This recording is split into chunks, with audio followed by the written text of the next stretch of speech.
My name is Heather Courtney, and I directed and produced a documentary film called Where Soldiers Come From.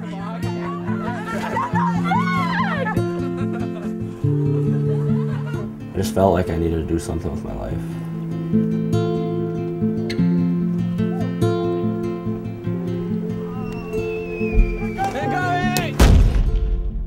I went back to my hometown and I went to a National Guard monthly training, and that's where I met Dominic, who was one of the main people in the film. He was 19 at the time, and he told me that he had joined after high school and that he had joined with all of his friends from high school, that they'd all joined together.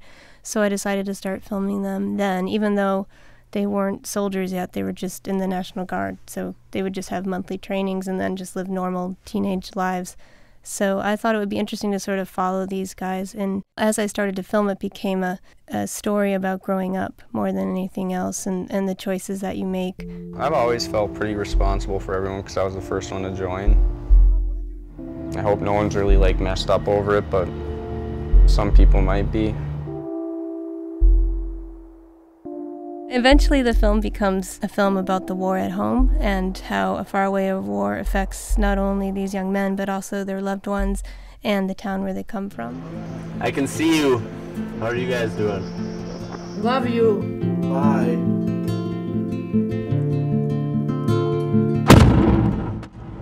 And it's how it also continues to affect these soldiers when they return home and try and reintegrate back to a normal life.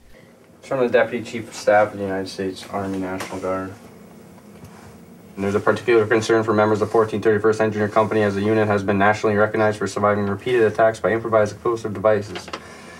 The severe blast that goes with an IED can damage the brain and lead to a condition known as TBI, traumatic brain injury. A TBI is often known as an invincible wound due to the fact that you may not see physical damage to the head. However, because of the effects on the brain, usually there's a behavior change or memory problems. TBI. Do you think you have that? Probably. Traumatic brain injury. Oh. Here's my traumatic brain injury. Is that why you're so hostile?